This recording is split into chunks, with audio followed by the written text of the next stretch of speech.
What's up, Knife World? This is Ryan from Knife Pivot Lube here today with the Spyderco Para 3. We're going to dress this knife up and tune it so that it feels like a much more expensive knife than it actually is. To start, I've got my T10, T8, and T6 Torx bits. Make sure to use high quality products. I've got some linked down below. I like wtih, but any really high-end Torx bits are going to work just fine and prevent you from stripping out the screws on the knife. We'll go ahead and start by removing the rear screws back here on both sides.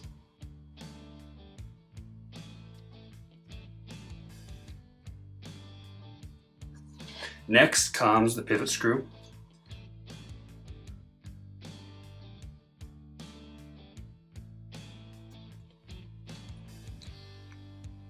Now that we've got that apart, we should be able to take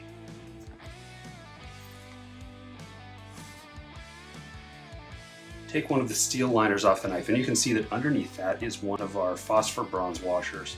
Don't lose that, and make sure you don't bend it.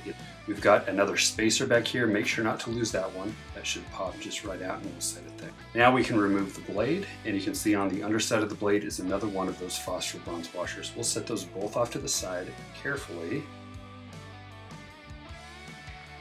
and then remove the bushing that the blade rides on and set that aside as well. All right, in the rear of the knife is this lanyard tube. Wiggling, you usually can get these to come right out of the scale. There we go. All right, and then to remove the liner from this other side, we're gonna need to remove the pocket clip screws, which will allow that to come loose. For that, it's the T6 Torx tool.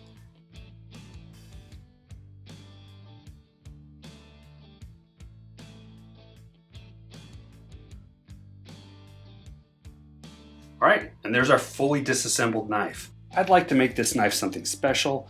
I'm gonna try an acid etch on the blade using a resist.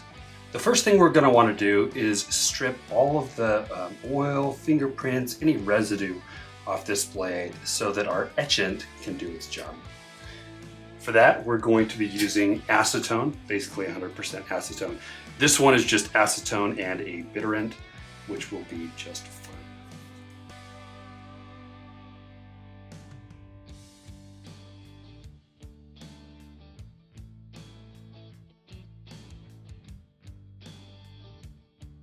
Okay, we're going to be using as a resist just plain nail polish. So I grabbed some from my wife's medicine cabinet. It doesn't matter much which brand you buy. Look for something plain and simple. Things with glitter in them probably aren't going to leave as nice of a finish. I just got this purple color. Pick something that's nice and visible so you can see what you're doing.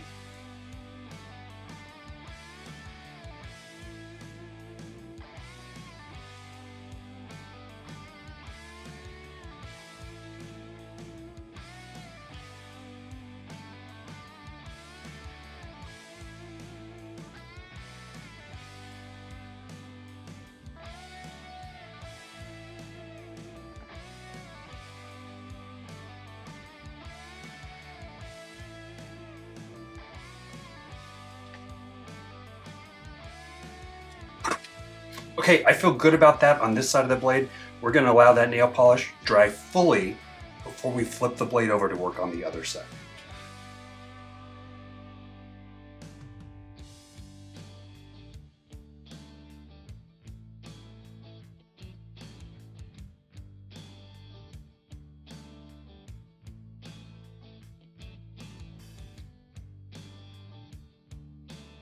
All right, and there's our second side. We're gonna let that dry completely. One thing to note is that if you are interested, you can actually apply resist to the edge of the knife, and that'll prevent you having to resharpen the blade after you're done etching.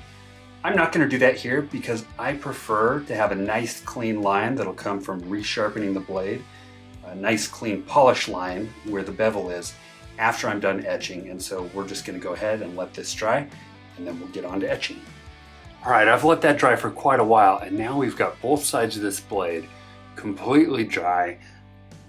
The nail polish is hard, and we've most importantly got all the parts of the blade that we care about protected with resist. It's now time to dip this in the etchant. To make the etchant, we're going to be using a beaker. Make sure that this is either a plastic or a glass beaker. Something like polyethylene that's going to be highly chemical resistant, or glass will work well. We're going to do this inside of a nice tall plastic container so that we can protect against splashes. And then I am of course going to be wearing nitrile gloves and my safety goggles that'll have splash protection. You're also going to want to have baking soda around because that will neutralize any acid that spills or gets on your hands or clothing and make it safe. So make sure to have this at the ready, and let's get started. So the mixture we're going to be using today is half hydrogen peroxide, half muriatic acid. We're going to start with the hydrogen peroxide, and this is a basic rule of chemistry, but you definitely want to start with your water and mix the acid into that. So we'll go ahead and pour that into our beaker here.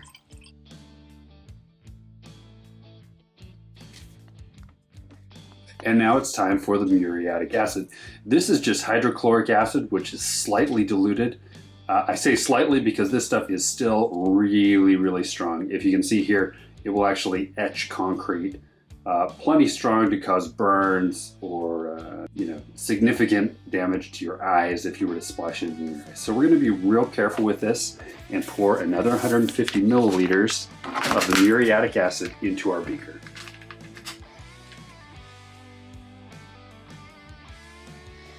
Okay, I've got a nylon cord here that we're going to use to dip this. Nylon's nice because it's quite chemical resistant and won't suffer any ill effects.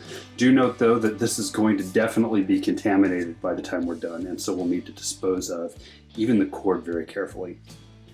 So we're going to dip this in here, and you're probably going to start to notice some bubbles evolving off of that knife blade. It doesn't take very long in this solution to accomplish what we're looking to do. Maybe 5 or 10 minutes, but we'll take a look at it as time progresses.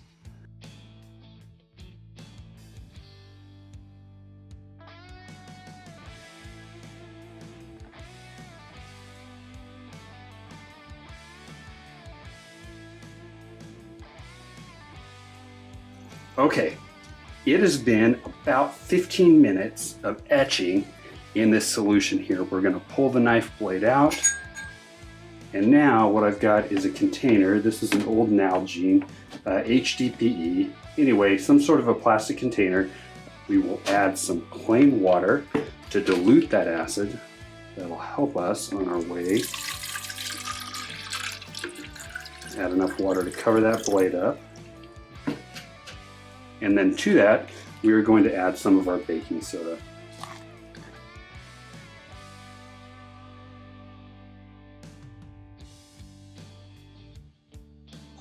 Okay, I neutralized that very well by dumping baking soda on it. I was wearing gloves the whole time, and basically just scrubbing it with my gloved thumbs until no more of the gray colored metal residue came off. I washed it really well to make sure there was no acid left, and here we are. You can see that beautiful, very consistent gunmetal gray, so you can get it to focus. And the next step is to strip off the nail polish and reveal the pattern underneath. Let's go ahead and get started with that.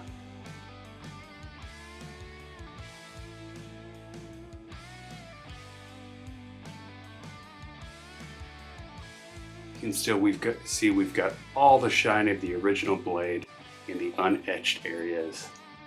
Everywhere else is a really nice uniform gray color. It's not too rough, but the look is just awesome. It eats up all the incoming light and leaves no reflection whatsoever.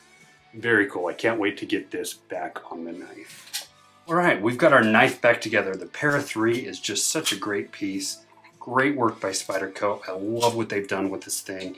It feels great in the hand. One thing to note about this new finish that you've put on your blade, if you decide to etch it, is that etching adds a lot of new surface area to these blades. Now, S45VN is highly stainless, but in a steel that is more rust prone. It's possible that you've introduced some new sites for rust and corrosion to set in. That's easy to mitigate though. You can coat the blade with an oil like knife pivot lube, or my favorite is Knife Shield. This again is a product by KPL. It's simple to just spray this on and apply it. It works great as a blade cleaner. It takes off any gunk and grime and leaves behind a corrosion preventive film on the blade surface that'll prevent any of that rust from setting in. Also deepens kind of the surface look and finish of the knife in a way that I find really appealing. That's it. Thanks for being with me today, guys. We've done a great job on this knife. This is going to be a great one for carrying in my pocket from now on. Thanks for being with me. This is Knife Pivot Lube signing off.